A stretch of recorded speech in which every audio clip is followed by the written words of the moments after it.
Well, hello, Rob, and welcome to the Energetics Podcast. I am so happy that you're here. Just to anchor our listeners in a little bit, you talk about this in your beautiful book, The Soul's Plan, just about how you awakened into this work. And I thought maybe we could just start there, where you can maybe share your story and maybe share even a few stories from the book itself. Yeah, I'd be happy to. Well, first and foremost, thank you for having me on the podcast. It's a pleasure to be here with you. I'm Uh, happy to have you. my story is unusual, I think, in that I was in the corporate world, believe it or not, for a number of years, self-employed as a marketing and communications consultant. I did not like this work at all. And really, it was deeply unfulfilling. And perhaps more to the point, I had this nagging sense that I had come to Earth to do something else, something specific that I wasn't doing. I didn't know what it was. I didn't know how to figure out what it was. And so basically, I was having an existential crisis about my life. And back in 2003, when I was having this crisis, basically Spirit stepped in and staged an intervention. And three very important things all happened within just a few weeks of each other. The first was I went to a medium for the first time ever in my life. And the story I told myself in my mind is that I'm going for career guidance. She'll help me figure out a more fulfilling career. So the session starts off, she says to me, "Your spirit guides are here." And I said, "What is a spirit guide?" I mean, I never even heard the term before. So she had to explain that. And then she said, "Your guides would like to speak directly with you." And she started to channel them. The first thing they said right out of the box was, "You planned your life, including your biggest challenges, before you were born." And I just shook my head and I said, "Well, why in the world would I do something like that?" And they said, "You did this for purposes of spiritual growth." Now, I come from a very conventional background. And so probably I would have dismissed all of this as some kind of delusion on my part. But the guides then launched into this detailed and lengthy monologue in which they went through my challenges one by one and told me why I had planned them. What was really compelling about this is that I didn't tell them anything about myself. I hadn't told the medium anything about myself before the session. So there I was talking to beings who knew literally everything about me without me giving them any information at all. And that was just mind blowing. I mean, that just opened me up in a way that I can't even describe. So when that session was over in the next few days and weeks, I thought about this perspective constantly. And it really created quite a deep healing for me because it allowed me for the first time in my life to see deeper meaning to the most difficult things that had happened.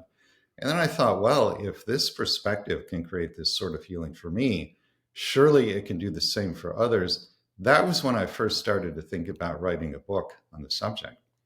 Then, within just a few weeks of the session with the medium, I was introduced to a woman who has the ability to go into trance and channel her soul, her higher self. So I spent about 15 hours over 5 sessions talking directly with this person's higher self. And her soul explained to me in detail how pre-birth planning works.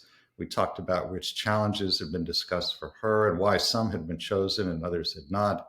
And this huge volume of information came forward that served as the foundation for all 3 books I later went on to write. And then, within a few weeks of that, the most impactful thing of all, I was home alone in my apartment having an average work day. It was the middle of a weekday afternoon. I decided to take a break and go for a walk. So I'm walking down the sidewalk when all of a sudden, every time I saw another person, this feeling of pure, divine, overwhelming, unconditional love for that person washed over me. I call it divine unconditional love because that's as close as I can get in English, but there are really no words that even begin to describe this kind of love. It was a transcendent love. Yeah. And it went on for about an hour. Again, every time I saw another person, this pure, overwhelming, unconditional love for that person washed over me. And as this was happening, you could say that I was caused to know. I was caused to know that we as souls are made literally from the energy of unconditional love. Now, what I didn't know was why this was happening. That became clear a couple of years later. By that time, I had looked at a number of pre birth plans for my first book, Your Soul's Plan. And what I found was that in every case, no exceptions at all, the pre birth plan was always based on complete unconditional love for every person involved. This was true even when very, very difficult things were being planned. It was true when negative roles were being scripted for people. It really didn't matter what was being planned. It was always based on unconditional love for every person involved. And then I realized, aha, that experience walking down the sidewalk 2 years ago, that was given to me so that when I found this Yeah. result in my research, I would know that it was true. Right. You'd have So that deeper understanding. a deeper knowing. Yeah. So the combination of those three things, the session with the medium, the woman's channeling of her soul, and the experience of divine unconditional love for all people, the combination got me to say, okay, I'm leaving the corporate world. I'm going to try to write a book about how we plan our lives before we're born. Spent the next 3 years working on it on a full-time basis. And that is the book that is now Your Soul's Plan. Yeah. And there it is. So I have a question I've been wanting to ask you because this is coming up a lot in readings and in my clients reaching out to me and asking me so much around when people are playing the role of a villain or somebody that is maybe being really unkind, either on a global stage or even in your neighborhood or in your family. And they're asking so much around this idea of, is that contracted? Are they righting wrongs with karma? Is it light versus dark? Like, and I know that there's no one size fits all, but could you shed some light on what you have learned about that duality and what happens and especially when people have a villain role in their life, somebody plays that role for them, a bully or a mean person or somebody that caused them harm. Can you just talk about that a little bit? Yeah, there are a number of things that could be going on there. And for somebody to find out exactly, specifically what's happening in their case, you would have to do something like a Between Lives Soul Regression, which is the form of hypnosis I practice, where you can find out what you planned and why. But as a general answer, it could be a karmic balancing. To make it very simple, maybe the person who is being quote unquote victimized was the villain in a past life. And now they want to understand more deeply what it means to be on the other end of that kind of relationship. So they've traded places. It's not a punishment like many people believe it is. It's just something that's done for expanded understanding. You want to be complete with a certain experience. You want to understand it from both sides. And that's why we plan things like that. Yeah, so it's like Also, I sometimes will tell people, like, even if I'm not channeling and we're just in conversation, like having a cup of coffee, I always say, well, you never really know. You can find out, but you never really know. That person might be doing a huge act of service by being the villain in your story. Does that make sense to you? it makes perfect sense. And that's what I see again and again in my work. The person at a soul level is love, as we all are. But they agree to play the quote unquote villain role for any number of reasons, karmic balancing being just one of many. But at the soul level, it's all love. I can tell you from personal experience, I grew up in a very abusive family situation. My mother has significant mental health issues. And one of the reasons I planned this was to deepen in compassion. The thinking from a pre birth planning perspective is that the absence of compassion in the family environment would drive me within, where hopefully I would cultivate self compassion. And then Mm. the other half of the life plan is later in life, take the self compassion and turn it outward in some form of service to others, compassion to others. But the reason I want to share my own experience is that, on the level of the personality, my mother was the villain. But I had an experience a couple of years ago, between the worlds experience, in which most of my consciousness actually went back to the other side. And while I was there, my mother's soul appeared in front of me. And there was nothing but love between us. And it was, again, this deeply profound, overwhelming, unconditional love. And it was something I felt it intensely in the heart chakra. It was concentrated there. And I kept saying to my mother's soul, I love you, I love you, I love you. And I didn't hear words in response, but I could feel the love coming back in return. Yeah. My relationship with her will never be like that in this lifetime because of her limitations. But I know that on the other side, that is our relationship. It's nothing but Yeah. love. Yeah. And that's Did true it for everyone. did it shift for you then, the way that you saw her, or had you had that kind of perspective before that happened? I had had that perspective for many years due to the work I do. Yeah. I knew Yeah. from my research, conceptually, intellectually, that must be the case. But then when I actually had an experience of it, that's a whole different ballgame. Yeah, for sure. Just a deeper meaning of that. Right. Right. Yeah, my dad has polio, and when my mediumship abilities awakened, they were some of the first people I did readings for because I trusted them and they accepted these abilities within me. And there was so many messages for him around why he chose that, and he acknowledged, I would not be the same person had I not been somebody that lives with polio. And I think I was so grateful to be able to give that gift of him, even though he had a bit of that perspective already. But I think that is really hard for people that have physical challenges or have children with disabilities. And you talk about this in your books as well. But um, I thought maybe you could shed some light on why that might be, because that can be a really hard thing for humans in their 3D world to understand. Why would I contract to have such a hard experience or to bring children into the world that are disabled or have significant challenges? Well, the first chapter in Your Soul's Plan is about the pre-birth planning of physical illness. Yeah, I had lots of highlights there, had you not noticed. The story there is about a gay man who plans before he's born to have the AIDS virus in this lifetime. And basically, the way he came to that plan is that, when we're back on the other side planning a lifetime, we choose a mission. Everybody chooses a mission of some kind, as far as I know. So he was shown scenes of what life on Earth would be like at this point in time, trying to choose a mission. And he came away with the impression that judgment is a big issue for humanity. He wanted to do something to address judgment. So the plan that he and somebody else in his soul group came up with is that this other soul would give him the AIDS virus. And then everybody he met from that point on, he would give them the opportunity to put judgment aside and feel compassion in their heart. Mm. That was his motivation for doing that. So, here's a situation in which, on the third dimensional level, at the level of the personality, many people would have judgments of this person. They would say, you must have been promiscuous, you must have done this or done that in order to get AIDS. There would be all sorts of judgment. What is actually happening from the soul perspective, you have a tremendously courageous soul here who's undertaken an enormous challenge in service to you and me and everybody else, helping us become more compassionate and less judgmental. That's one reason why somebody would plan something like that. Yeah, it's funny. Like, once I always say, like, for me in particular, because I was in the corporate world too for 25 years, actually, before Right. moving into this work.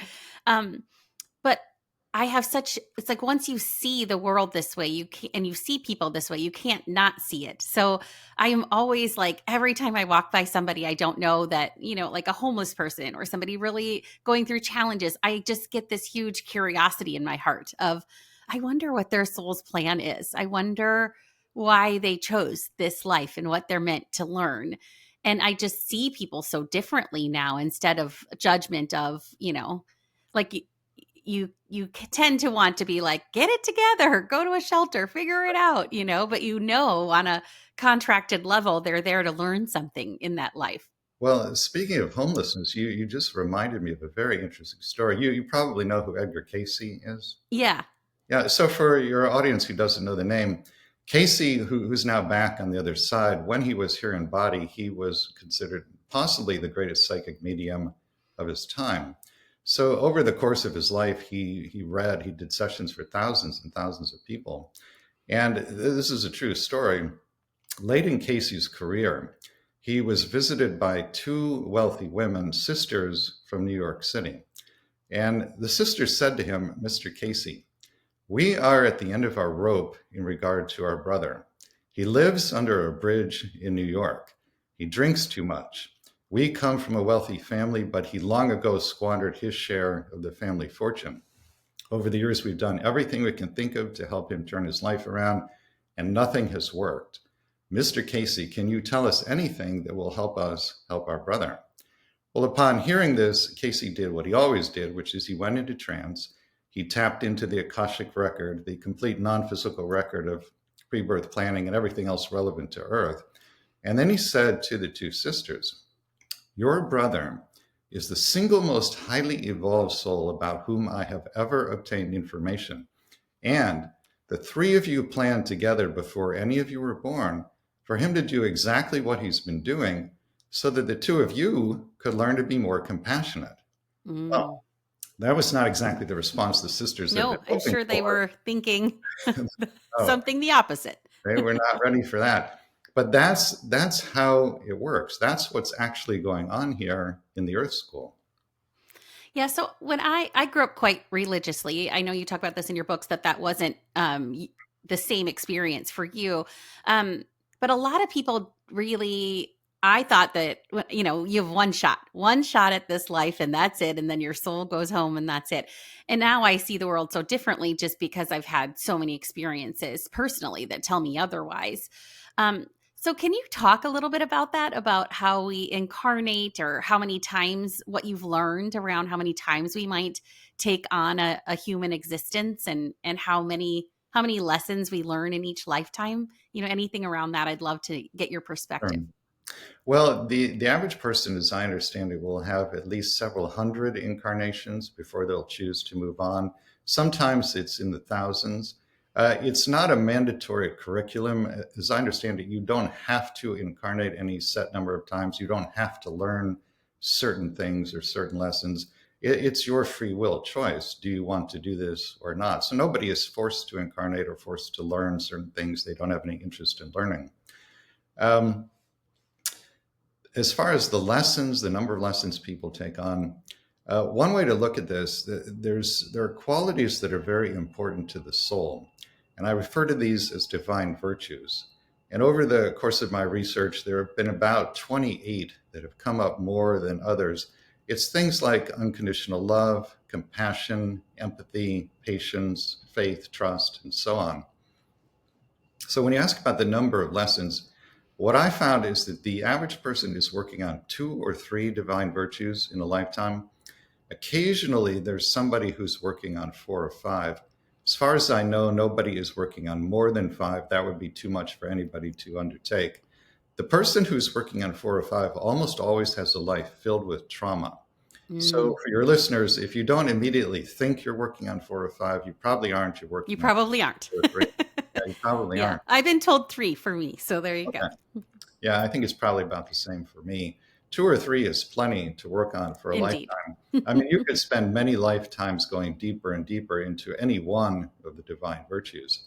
But the thinking again is that the challenges you plan give you both the opportunity and the motivation to cultivate the virtues. Yeah, that's beautiful. Um, you also talk about soul groups. What insight can you provide around how how many people are in a soul group, and do they stay together over and over and over again? Do new people come in and come out? What have you learned in your research? So let's define first what a soul group is. It's Yes. a collection of souls who are at the more or less the same vibration, which is another way of saying more or less the same stage of evolution. And you and the other members of your soul group will have many, many incarnations together. And you take turns playing every conceivable role for each other. So you will be mother and daughter, father and son, brother and sister, best of friends, mortal enemies, teacher and student, even murderer and the one who is murdered. And at the soul level, there's no judgment of any of these roles. They're just characters on a stage. They're playing out a script that we've created ourselves. And it's just done for learning, healing, expansion, service, and so on. Um, in terms of the number of souls in a soul group, uh, I've seen different information about that, but it seems to range between 25 and 75, more or less. And they stick together for the most part. But if there's one soul in the group, or maybe a few, who are evolving more rapidly than the others, they will leave the group and move into a higher vibrational soul group. And by the same token, if there are souls in a lower vibrational soul group, and some of them are evolving more rapidly than the rest of their group, they might move into your group. But for the most part, everybody is sticking together. And again, you're just playing every conceivable role for each other. So then how does that work when you have ancestors, right? You have parents, grandparents, great grandparents on back in your ancestral line. And I can't tell you how many times I do a reading for somebody and they're really breaking like an ancestral karma, for example. Like this has been a pattern in many generations and you're actually called to break it. Are though are you likely in a soul group with all of your ancestors or not necessarily? I think an educated guess here. I think for the most part, your ancestors are going to be in your soul group. Not all of them, but probably most of them. And I see this kind of karmic breaking of patterns as well. Um, for example, I think in my family, there's a multi generational history of judgment. And this generation, meaning my sister, me, I think part of our task is to move beyond that as best we can. My wife's family, for example, they seem to be playing out a multi generational history of fear. And so the current generation is tasked as best they can with letting go of fear and replacing it with love. Thich Nhat Hanh talked about this, and he said that we are a stream, by which he meant you're not a separate individual, you're a stream with the ancestors who have preceded you, and also those beings who will follow you in linear time, bearing in mind that in the non physical realm, there is no linear time. Yeah, exactly. Which is Yeah, a little tricky to help people understand, I think. very You're tricky. like, it's the quantum field. There is no space or time. It just is. Right? But the human brain can't really wrap itself around that. It's so hard. It is so hard for me too, even. Yeah. You had talked about this a little bit earlier, that if you're experiencing a lot of trauma, you may be somebody that has 4 or 5 lessons. I've also heard if you're taking on a significant role like schizophrenia or something very, very challenging, especially related to your mental health, um, you may very well be embodying that to help break some of those ancestral patterns that are happening. Have you had any insights that kind of tell you why somebody would choose something so significant like that? In my second book, Your Soul's Gift, there's an entire chapter about the pre birth planning of mental illness. And there's something along those lines that's going on there. So the story here is about a woman who, starting early on in childhood and then going well into middle age, she had this experience in which, when she was asleep at night, if she had a nightmare, let's say she saw a monster coming after her in a dream, when she woke up in the morning, it would appear to her as though the monster were actually in the bedroom with her. It seemed to Mm, be real. So her nightmares appeared to continue into the day experience. And of course, that was utterly terrifying to her. And after she got married, it was terrifying to her partner as well. So we did a channeling session with Jesus and we asked him, what is going on here? And he said, she has a number of parallel selves in parallel dimensions. And by going through this horrific experience, she's actually processing unhealed energies on behalf of all of them. So this is something that is really beyond human comprehension. yeah. Yeah. And, when I tried to ask follow up questions about that, Jesus would very gently sort of steer me back to the story that we were talking about. And he would say Yeah. things like, for the most part, you don't need to be concerned about parallel selves in parallel dimensions. Just know that it exists, but focus on your firsthand experience. It's super wild. So I've been just jotting little questions down, especially as spirit whispers in my ear things to say. And I literally just wrote down multiple planes. Yeah. So right before you answered that question, I wanted to ask you about that, or they wanted me to bring up this idea of, you know, multiple planes, which you kind of just touched on. But it's only come up a few times for me doing readings where they're channeling messages around somebody living parallel lives, which again, I didn't know that could happen other until I channeled messages about it. And it really broke my brain, like broke the internet in my brain in terms of computing and understanding. Do you think that that is possible, that your soul can be in more than one place at one time, learning or expanding or growing or being in two physical bodies, for example? The soul, as I understand it, is infinite and unlimited. So it's beyond being in more than one place at one time. It's everywhere simultaneously. Again, we start to get into concepts here that are really beyond human comprehension. Yes, And the focus of my work is very pragmatic. I just wanted to help people understand the deeper spiritual meaning of indeed. their biggest challenges. This other understanding is beyond the human brain, and it will come to us when we're back on the other side. That's kind of what I said. Like, I had done this reading for this person, and then afterwards she was asking me, and I said, honestly, like, if this came up for you, you were meant to learn or understand some part of it. It's beyond my knowing or understanding, but I do trust that if you got a message, it was for your highest good. And then that was it. I was like, and I don't know any more about that. um, Can you talk a little bit about, you work with your wife, and I think that's just really cool, and you both are in this spiritual world. What is that like to work together and to be helping and serving in that way? Do you help each other in terms of your um, gifts and abilities and all those kinds of things? I would love to know what that's like. Those are really great questions. I don't think anyone has ever asked me that in a podcast before. I'm happy to talk about it. I have to give you the background here, though. My wife has had severe OCD to the point where it caused suicidal ideation at many times in her life. And at the time we got together, which was about 11 years ago now, it was still so bad at that time that she was unable to work. And we both thought she would never be able to work. And I was Mm, okay with that because I love her. But as time went on, she did such great work with her OCD therapist that she largely overcame it. And then I think that allowed her vibration to rise significantly. yeah. And so just a few years ago, she started to hear non physical beings talking with her. And she started writing down what they were saying, and she showed it to me.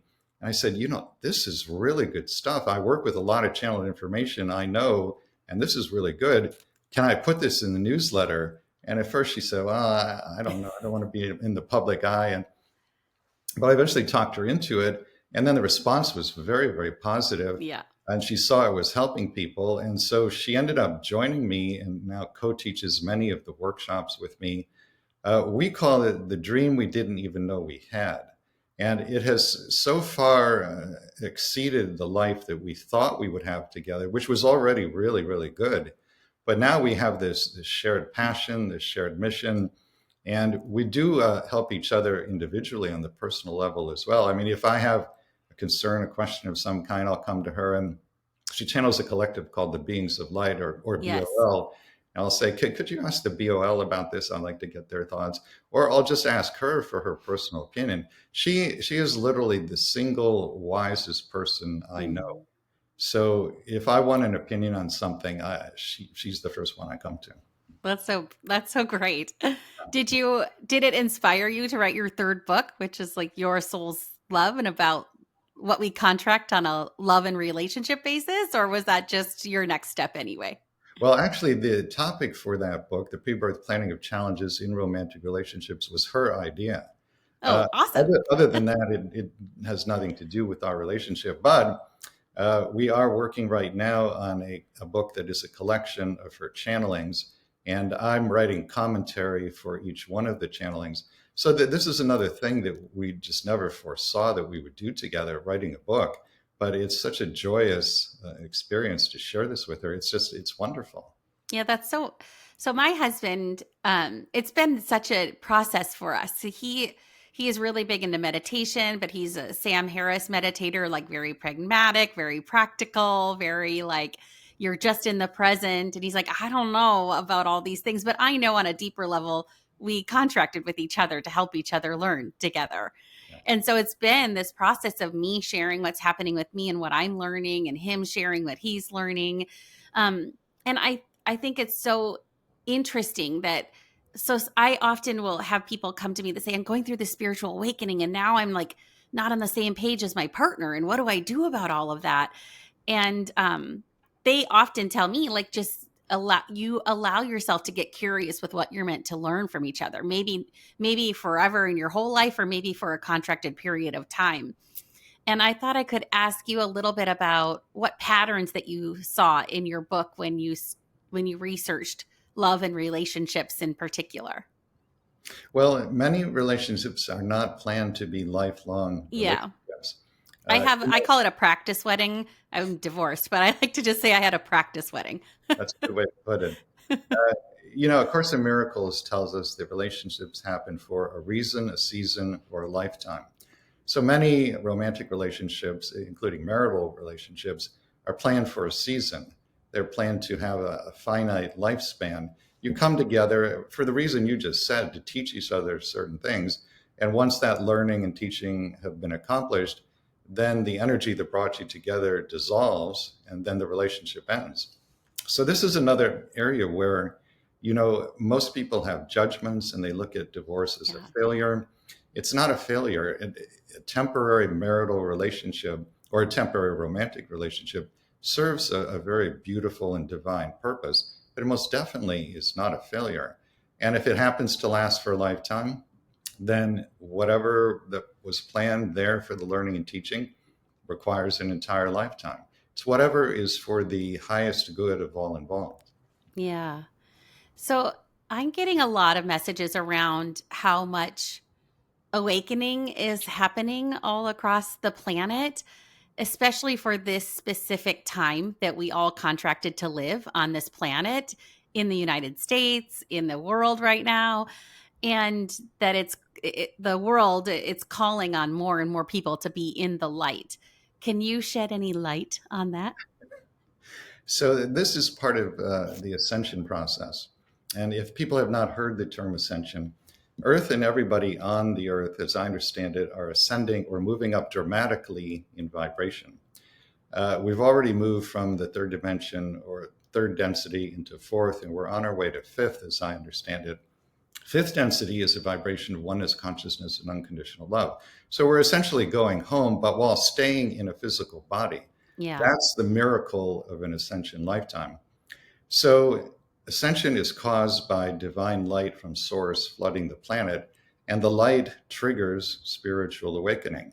In other words, it helps people to realize that you're not who you thought you were. You probably thought that you're whatever your name is, whatever your gender is, your roles, brother, sister, father, son, whatever it might be, your job description. That's what most people consider to be their identity. That's just the role, the character, the avatar that you're playing in this lifetime. In Buddhism, they ask people to ask the question, what was your face before your parents were born? And the intention of that question is to get at your eternal identity, Yeah. not the character you're playing in this lifetime. So there is this massive spiritual awakening occurring all over the world, and it's accelerating in exponential manner. I don't know exactly where it's going or where it will take us, Yeah. but it's just spectacular to witness. And in the work that I do, I see it all the time. Yeah. Do you sense that it's because of what's happening that we need that much light, or it's just what was contracted at this exact time? Like, why do you think it's happening now? So there's really only one being in existence in the universe, and each one of us is an individualized expression of the one. There are many Mhm. terms for the one being. We could call the one being God or source or infinite self with a capital S is a term that I often use. Basically, the infinite self has had enough of being lost in illusion and has decided to awaken to itself. And that's what's happening in this lifetime. The infinite self is literally infinite and infinitely powerful. So, whatever its intentions are, those are going to manifest. And the intention now is for the self to awaken to the self. So a lot of people are calling me. I don't know if this is true for you as well. Okay, Kara, what are you getting? What are your guides telling you around what's happening with the wars in the world or our election and all the things that are happening? Like there's just a lot of people that are having a really hard time getting out of fear around what's happening right now. I personally don't feel that way. I feel very grateful to honor the peace within me and to have space maybe to hold for other people right now. But a lot of people are very fearful and very curious around why things are happening the way that they are. Do you have any thoughts on that, or are you getting any divine messages in that way? Yeah, well, my wife and I have done a lot of writing and speaking on this subject, and people can access that at yoursoulsplan.com. But a couple of quick thoughts. I talked about light from source causing ascension. The light also is causing something called purification, which means all the lower vibrational aspects of human consciousness can't go with us into fifth density. So the light is causing them to come to the light of conscious awareness so that we can recognize them and choose to release them. And that's why you see collectively all this craziness in the news and all the wars and so forth. And it's also happening individually in each person's life, whether or not they're consciously aware of it. So basically, your stuff is going to come up now. The usual response to that happening would be to find it to be unpleasant or painful and then try to self distract. And our whole society is built up to offer you an infinite Yeah. number of ways to self distract. Oh boy, does it. That is not the thing to do, especially in an ascension lifetime. What you have to do is just sit down, feel whatever feelings are coming up, whatever the issues or the stuff is. The process to release it is to first recognize it, then thank it sincerely for whatever it is teaching you, bless it, and then release it to the universe. It's really very Yeah. simple. Yeah, indeed. The other thing I will say about what's going on now, and specifically in regard to the election, my wife did a channeling of the beings of light the other evening, right after the election. Yeah, I saw that. I didn't get a chance to listen, but I saw that you all were doing that, and I thought how beautiful that you're doing Well, that. it was very comforting to a lot of people, including Yes, I'm me. sure. And what they said was, it's like humanity is the caterpillar in the chrysalis becoming the butterfly. But the point they really wanted to emphasize, they said, when the caterpillar actually becomes the butterfly, there's a period of time in the chrysalis in which it essentially turns to goo.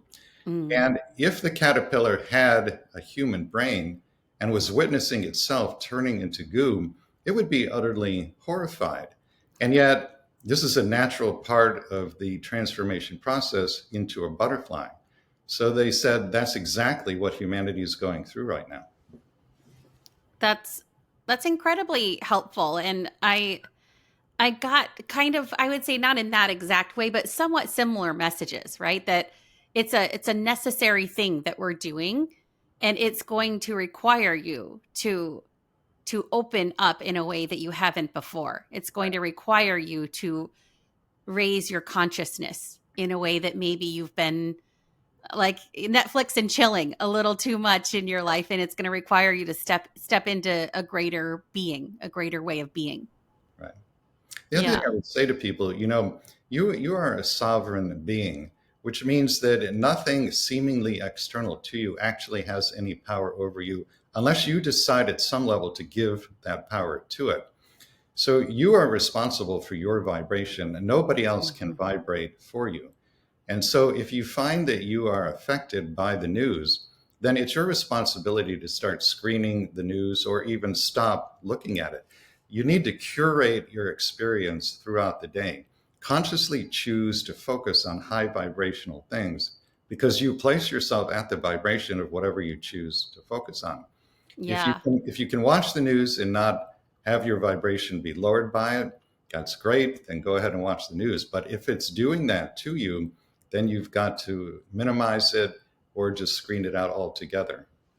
Yeah, a lot of people have been talking to me around I feel okay, but I fearful for people that might be marginalized around about what's happening in the world, whether they're Palestinians, whether they're Jewish people, whether they're children with disabilities, and we might dissolve the Department of Education, or all these kinds of conversations that I'm having with people.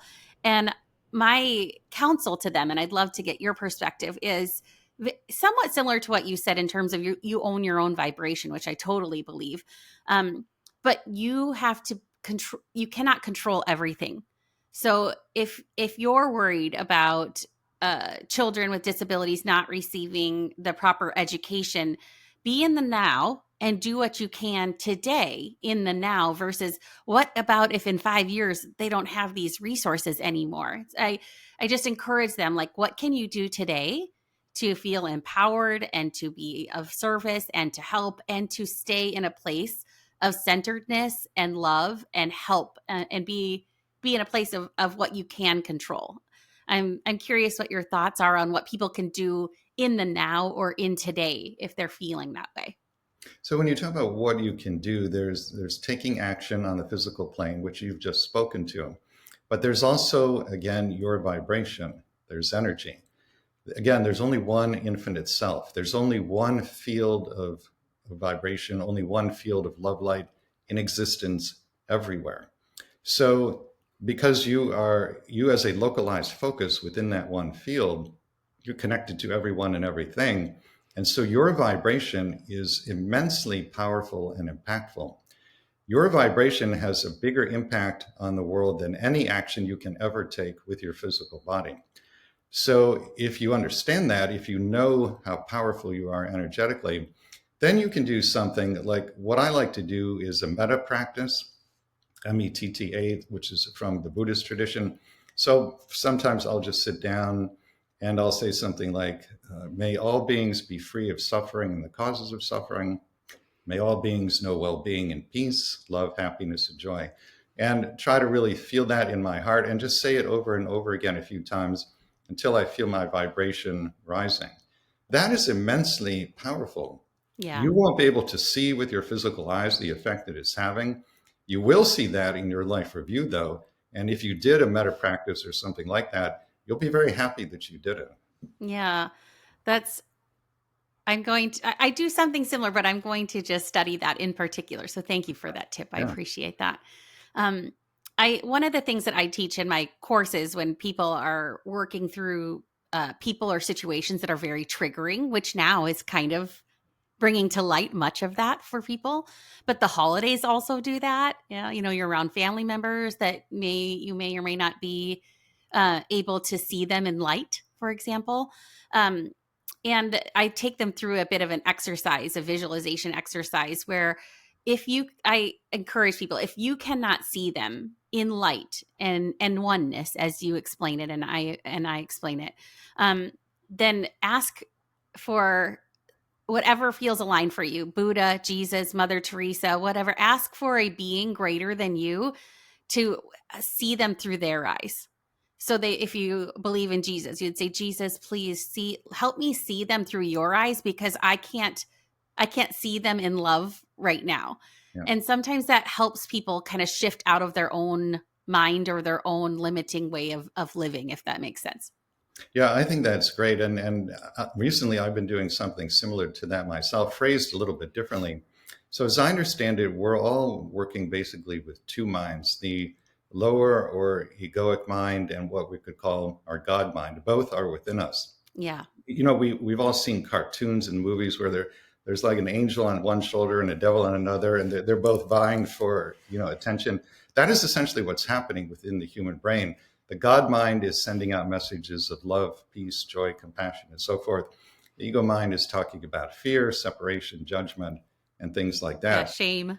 Shame, blame, guilt. You have to decide which of the two voices you're going to listen to. As the Course in Miracles says, the ego speaks first and the ego speaks loudest. That requires you to make a conscious decision to override the ego and then ask to hear your God mind. And the way I've been phrasing it lately is I'll say, Holy Spirit, please, my interpretation of this person or this thing I know is not correct, is not loving. Show me, please, your interpretation.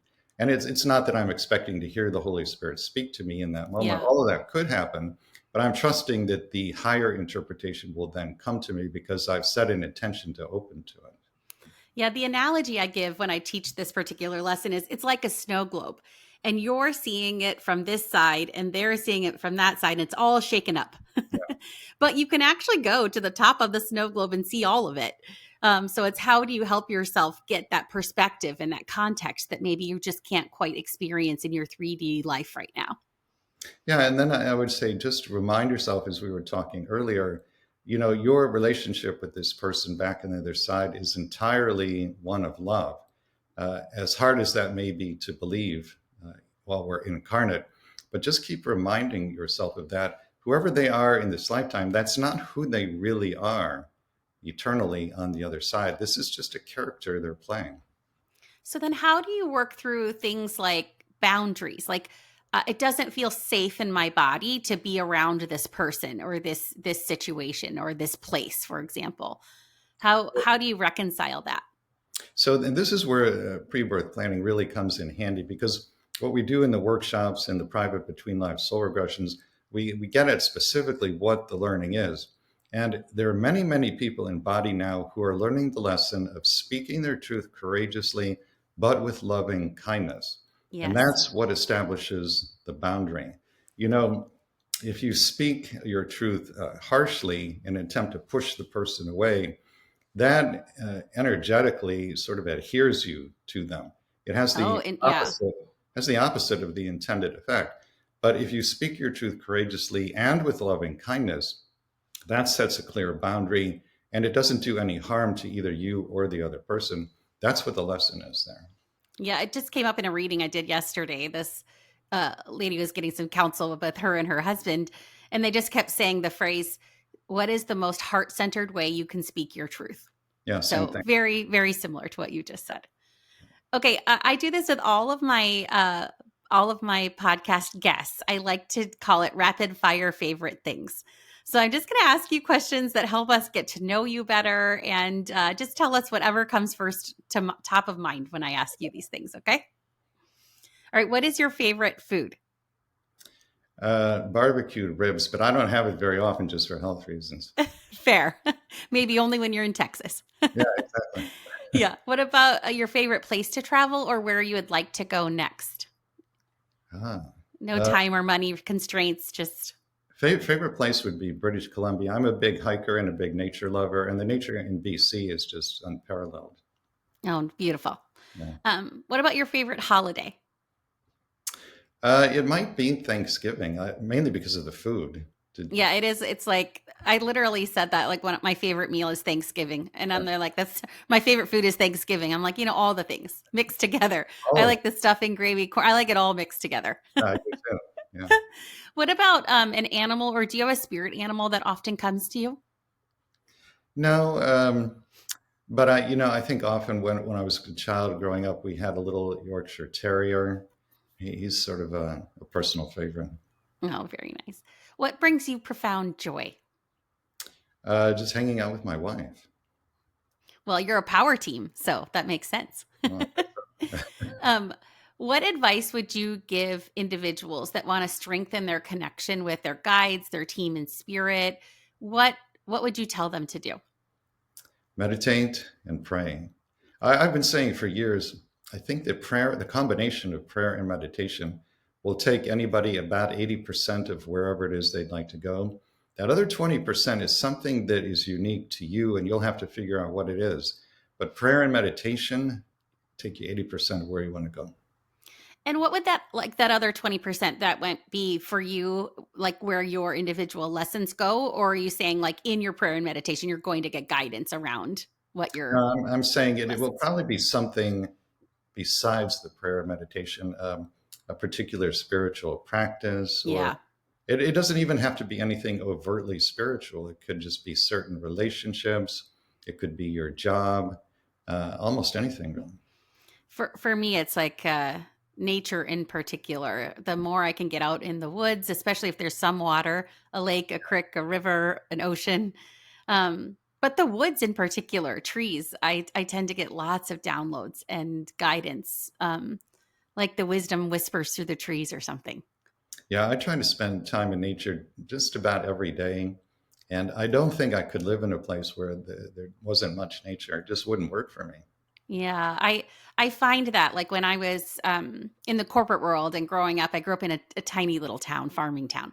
And I was like, I'm moving to the city. I don't want this life. Like I was like, I'm a big city kid, and I loved it. I was like, New York City. I mean, Chicago it didn't matter. London, Paris. I was like, give me the biggest city there is. Right. And after I call it my spiritual awakening, where my mediumship abilities really started coming in intensely, I had a trip to Philadelphia not long after that for work, and I was still in the corporate world, and I could hardly stand it. I was like, the horns, the noise, the smell, the concrete, like it all felt so overwhelming for me. And that was such a wild experience to be like, I just want to go like sit by a tree or something. Like I can't, I can't, I can't do this intensity of the city. And it's better now, but I will say I came back to my roots of I will be in nature and outside as often as I can. I totally agree. Yeah, Yeah, it does have some healing things that happen connecting to Mother Earth in that way. absolutely. So I always tell people that too. Like, even if you don't believe in anything that Rob and I talked about today, just go sit outside and see if you feel better, because you probably will. Yeah, it's my understanding that the moment you step outside, your vibration actually goes up. It's as simple Yeah. as that. Yeah. I've gotten the exact same guidance. And especially if you can do flesh to earth, like put your feet in the grass or on soil or dirt, or if you can actually have don't have a barrier like of your shoes, for example, then Yeah, that will intensify. there are electrons from the ground that flow into the body through the feet, and those are very important. Yeah, I actually love to do that every morning, stand in the grass and do some energy clearing and balancing of my chakras and releasing and calling back energy, releasing what energy I picked up and calling back my own. Yeah, It's very a good important. little practice for people. Well, I thank you so much for coming and for sharing your wisdom. You have so much wisdom to share, and I encourage people to read your books, but you also do other things as well. Do you want to share some of the things that you may have coming up or ways that people can work with you or interact with your work? Well, our main offering I referred to a little bit earlier, and that's the Between Lives Soul Regression. It's a form of hypnosis in which you speak with your council of elders, the beings who oversee your personal evolution, and you can ask them literally any question on any subject. Most people ask, what did I plan? Why? How am I doing? How can I do better? But you can ask about the spiritual purpose of any challenge, any relationship. You can ask, what is your mission? What are the gifts you brought to share with the world? You can have the council bring in quote unquote deceased loved ones, both people and pets who you would like to talk to. So that can be done as a private session. And just go to the sessions page at yoursoulsplan.com. You can actually watch a video of a private Between Lives Soul Regression on that page. We also do it as a workshop on a regular basis. The next one is December 8th. It works equally well in a group workshop or a private session. And everything else we're doing is on the events page at yoursoulsplan.com. Lovely. Well, thank you so much. It was such a pleasure to connect with you in this way, and so much wisdom was shared. So much gratitude for you. And I want to thank you for having the podcast. You're bringing a lot of light into the world, and it's very important. Well, thank you. They tell me my job is to help it make sense to average everyday people just like me, and that's what I think I'm called to do. So it's such an honor to do it, really. So thank you for that. My pleasure.